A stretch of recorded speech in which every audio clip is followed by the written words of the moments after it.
Okay, continuing our KG 1.2 rebuild process here. We've already replaced the titanium diaphragm in this tweeter. We did in an earlier segment.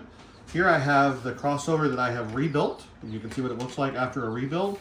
Notice the parts are larger. This is the before rebuild version here. So we kind of have to stack a little bit and get a little creative with placement. That's perfectly fine. We'll do one more step to this before we're completely done, and that is after we test these, we will hot glue some of these parts together just to prevent any rattling and things like that, and to prevent fatigue on the leads.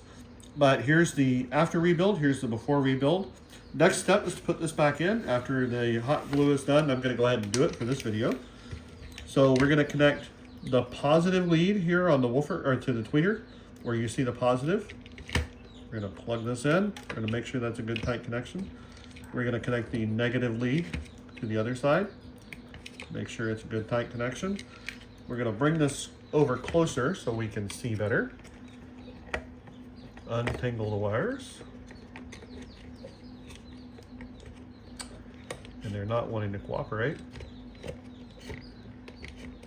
Now we're going to connect the negative to the negative terminal, and you can see the positive has a plus sign. I'm going to connect the negative to the negative terminal.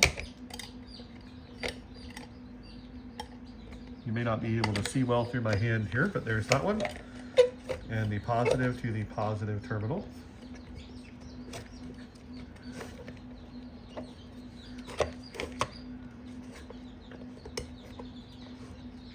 And make sure those are good tight connections, and they are. And then we put the crossover back in place here, line up the screw holes, and we'll put our screws that we took out earlier back in. And as I did with the tweeter, I want to put these screws in using a hand screwdriver rather than a power screwdriver, because this plastic capstan that we're screwing into might break with the extra torque that the screwdriver has, the power screwdriver. So we're going to tighten these down. Not going for just a lot of extreme tightness here, just enough to hold everything down and snug.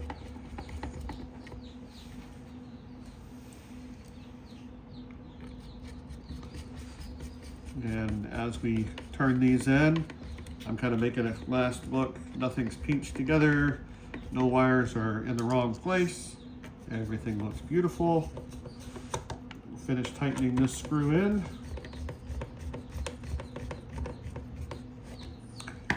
And then we will line this crossover and motor board up over here, and we're going to plug these terminals back in. Now I've already looked, and the negative terminal is on that side, so I'm going to plug my negative in over here and my positive in over here. Red wire positive, black wire negative.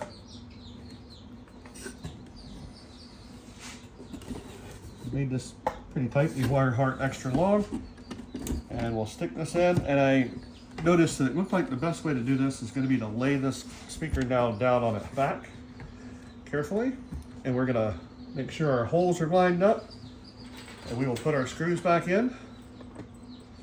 I won't show all of that in this video. We're just going to tighten these screws up, and the next step for this speaker will be to take it over to our shop and give it a listen and make sure that everything sounds good, and we're ready to go.